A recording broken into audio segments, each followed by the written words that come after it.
नमस्कार, स्वागत है आपका आपके अपने YouTube चैनल करमीर में। आज हम बात करेंगे वर्धमान महावीर खुला विश्वविद्यालय की। तो 1986 में देश की केंद्र सरकार ने नई शिक्षा नीति को स्वीकार करते समय यह माना कि स्वतंत्रता पश्चात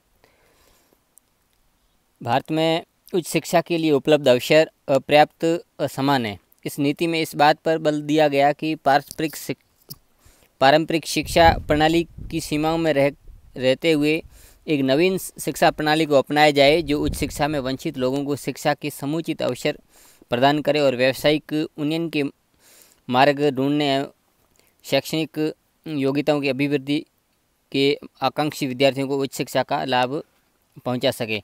तो इस नई नीति 1986 के कारण जो ओपन यूनिवर्सिटी खोली गई जिसमें इग्नू भी है, और राजस्थान में जो अभी हम वर्धमान महावीर खुला विश्वविद्यालय देख रहे हैं, इसका नाम पहले कोटा खुला विश्वविद्यालय था, जो 21 सितंबर 2002 को इसका नाम बदलकर वर्धमान महावीर खुला विश्वविद्यालय कोटा कर दिया गया। और इसका जो कार्य क्षेत्र है ये राजस्थान में है, और ये राजस्थान का सबसे बड़ा कार्य क्षेत्र की दृष्टि से सबसे बड़ा विश्वविद्यालय है।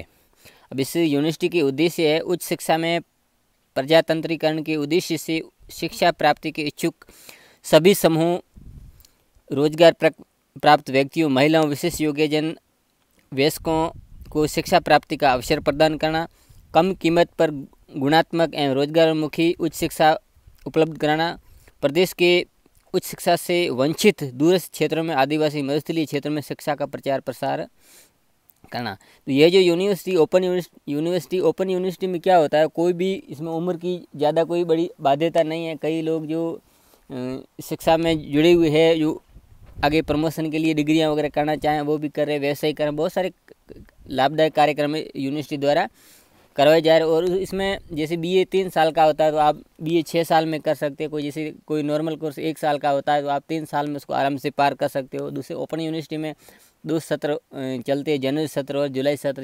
जनवरी सत्र में आप के नंबर कम आ गए तो जुलाई सत्र में आप परीक्षा में बैठ सकते हो। इस तरह की ओपन यूनिवर्सिटी के अंदर विशेषताएँ होती है। अब इसमें और भी क्या क्या विशेषताएं, प्रवेश संबंधी लचीले नियम, यानी प्रवेश संबंधी लचीले नियम है कि इसकी डेट है जो समय समय पर निर्धारित के बाद भी डेट बढ़ती रहती है। UG एवं PG कार्यक्रम में लेटरल एंट्री, एक विषय में BA एवं BSc। लेटरल एंट्री क्या होता है कि मान लो यदि आप एक स्टेट में से आपने BA किया, BA चल रहा है तो उस दौरान आपकी किसी सर्विस में आपका चयन हो गया तो अदर स्टेट में आपकी ड्यूटी लग गई, तो उस दौरान वहाँ से जो भी आपने फर्स्ट ईयर किया, सेकंड ईयर की आगे की जो एजुकेशन लेटरल एंट्री के माध्यम से इस यूनिवर्सिटी में या ओपन यूनिवर्सिटी में एडमिशन ले सकते हो। ये एडिशनल BA BSc कोर्स आप भी कर सकते हैं। शिक्षार्थी को उसकी अपनी अध्ययन क्षमताओं व सुविधाओं के अनुसार अध्ययन के अवसर उपलब्ध कराना। अगली कक्षा में प्रवेश हेतु परीक्षा में उत्तीर्ण की बाध्यता नहीं। कई बार क्या होता है कि जैसे अगली फर्स्ट ईयर से सेकंड ईयर में एडमिशन लेना होता है लेकिन एग्ज़ाम हुए नहीं होते, परिणाम नहीं जारी होता, उस स्थिति में हम एडमिशन अगली कक्षा में ले सकते हैं। शैक्षणिक कार्यक्रम में मनपसंद विषय चुनने की अधिक स्वतंत्रता। जो कई बार क्या होता है जहाँ मेरिट की नौबत आती है वहाँ पर बच्चों को अपना जो इच्छित विषय नहीं मिल पाता। ये ज़्यादातर जो रेगुलर यूनिवर्सिटी होती है उसमें यह समस्या थोड़ी आती है, लेकिन यहाँ पर आप अपना मनपसंद जो विषय है वो आप चुन सकते हैं। आधुनिक संचार एवं शैक्षणिक तकनीक का उपयोग, दूरस्थ शिक्षार्थियों की मदद के लिए विद्यार्थी सहायता सेवा का संचालन, ऑनलाइन प्रवेश प्रक्रिया, ऑनलाइन परीक्षा प्रवेश पत्र, debit card, net banking, IMPS eMitra से शुल्क जमा करने की सुविधा, वेबसाइट पर प्रश्न पत्र सत्रीय कार्य। एक बहुत अच्छी बात है कि यूनिवर्सिटी के सारे जो पुराने पेपर्स है वो यूनिवर्सिटी की साइट में पड़े 2014 से लेकर आज तक के, और जो असाइनमेंट्स वगैरह होते हैं उनका PDF सारा इसमें पड़ा है। और दूसरी अच्छी बात है कि इसकी सारी जो किताबें हैं और यूनिवर्सिटी की वेबसाइट पर पड़ी है। कोई भी विद्यार्थी चाहे इसमें पढ़ रहा हो चाहे नहीं भी पढ़ रहा हो तो इसमें बहुत सारी जो किताबें हैं जो लगभग सभी यूनिवर्सिटी में जो सिलेबस समान होता है उसकी यहाँ PDF निःशुल्क पढ़ सकता है।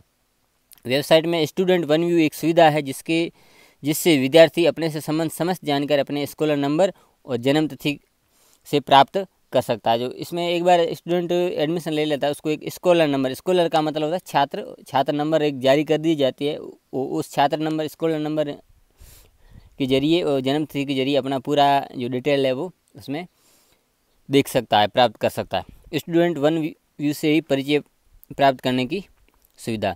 विद्यार्थी जिज्ञासा समाधान शिविर, इसमें बहुत सारे ऐसे कोर्सेज होते हैं जो प्रैक्टिकल वगैरह के होते हैं, उसके लिए एक संपर्क शिविर आयोजित किए जाते हैं जहाँ विद्यार्थी अपने संपर्क शिविर में जाकर अपनी जो शंकाओं का समाधान है वो कर सकता है।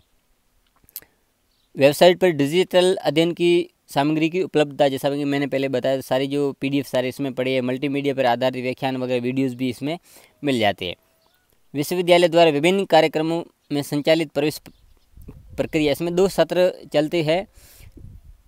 तो पहला जो सत्र 1 जुलाई सत्र होता है, जो 1 जुलाई से 31 अगस्त के मध्य, वो जनवरी सत्र 1 जनवरी से 28-29 फरवरी के मध्य होते हैं। हालांकि ये जो लास्ट डेट है या आगे समय परिस्थिति अनुसार बढ़ जाती है। जैसे पिछली बार कोरोना की वजह से ये जो जुलाई 2020 के जो एडमिशन 31 दिसंबर 2020 तक चले थे। दोनों सत्रों में विश्वविद्यालय प्रमुख समाचारों पत्रों में प्रवेश विज्ञप्ति जारी करता है और वेबसाइट पर भी इसकी सूचना आ जाती है। और विद्यार्थी ई-मित्र के माध्यम से या स्वयं अपने कंप्यूटर लैपटॉप से ऑनलाइन आवेदन VMU की वेबसाइट पर कर सकता है। समस्त विषयों में प्रवेश हेतु एक कार्यक्रम के संबंध में संपूर्ण जानकारी विवरणिका में संदर्भित स्थानों पर उपलब्ध है। इसकी जो विवरणिका होती है PDF में भी है, आप उसमें जो सारे कंप्लीट डिटेल्स हम देख सकते हैं।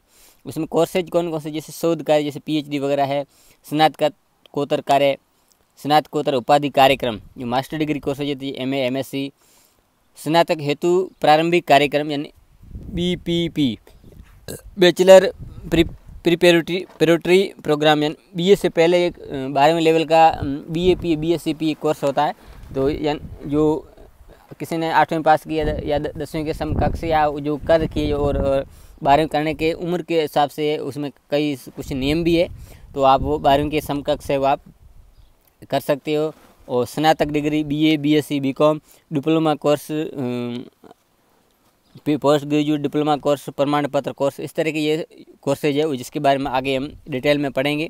शैक्षणिक कार्यक्रम, व्यावसायिक पाठ्यक्रम, जैसे इसमें MSc का है, MSW है, BA है, BSW है और MJ BJ जो पत्रकारिता की होती है, DLIS BLIS MLIS जो सूचना विज्ञान और पुस्तकालय विज्ञान के जो कोर्सेज है ये कोटा यूनिवर्सिटी जो वर्धमान महावीर खुला विश्वविद्यालय वो करवाती है। अब विद्यार्थियों के लिए सहायता के लिए क्या, क्षेत्रीय सेवा प्रभाग, रीजनल सेंटर, जितने भी जो 7 संभाग है, 7 संभागों पर जो रीजनल सेंटर खोले गए हैं, वहाँ पर स्टूडेंट है आपके असाइनमेंट जमा कर सकता है और अपने जो भी जानकारी वहाँ से ले सकता है। अब ये जोधपुर संभाग, अजमेर संभाग, बीकानेर, ये 7 संभाग है और उसके प्रत्येक संभाग के अंडर में, रीजनल सेंटर के अंडर में अध्ययन केंद्र भी है और अध्ययन जो अपने विद्यार्थी अपने नज़दीकी जो अध्ययन केंद्र का चुनाव कर सकता है।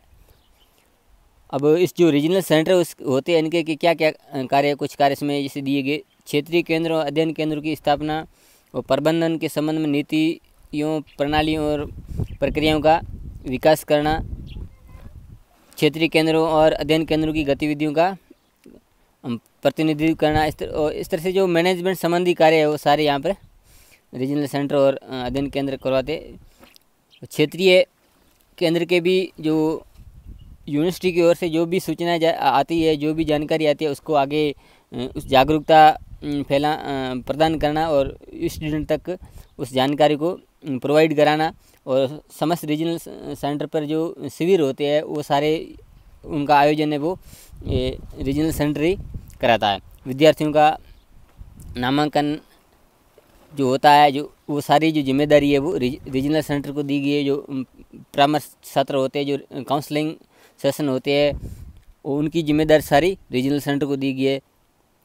संपर्क शिविर और प्रायोगिक कक्षाओं का आयोजन है, शैक्षणिक परामर्शदाताओं का चयन है, शैक्षणिक परामर्शदाताओं का अभिविन्यास है, विद्यार्थियों के लिए अभिविन्यास कार्यक्रम का आयोजन करना है, प्रमुख समन्वयकों की बैठक का आयोजन करना है, जो आंतरिक गृह कार्य का मूल्यांकन, जो असाइनमेंट्स होती है उनका मूल्यांकन करना है, उनका संग्रह करना है, सारा रीजनल सेंटर करता है। परीक्षाओं का आयोजन भी रीजनल सेंटर करवाता है। अध्ययन केंद्रों का निरीक्षण करना वो भी रीजनल सेंटर कराता है। बिलों का निस्तारण भी वो भी, जैसे मान लो कोई स्टूडेंट है जिसका फॉर्म रिजेक्ट हो जाता है, उसकी जो फीस रिफंड होती है वो भी रीजनल सेंटर के माध्यम से ही होती है। और रिकॉर्ड का संधारण करना ये भी रीजनल सेंटर। और अध्ययन पद्धति के बारे में भी, तो इसमें अध्ययन पद्धति में सारे पीडीएफ्स है, ऑडियो विजुअल सारे जो इस यूनिवर्सिटी में दिए गए हैं।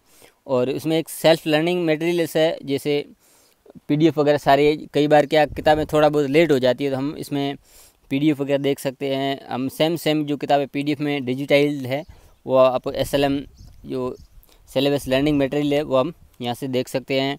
और तो इस तरह से ये यूनिवर्सिटी के बारे में काफ़ी सारी चीज़ें हैं। और समय समय पर मैं इसके वीएमओ से संबंधित इसमें चीज़ें डालता रहता हूँ, जैसे भी नई सूचना आती है। और भी आपकी यदि इसमें कोई क्वेरीज हो वो आप इसमें नीचे कमेंट कर सकते हैं। दूसरा, मैं इसमें जो परीक्षा पद्धति के बारे में भी हम थोड़ा चर्चा कर लेते हैं।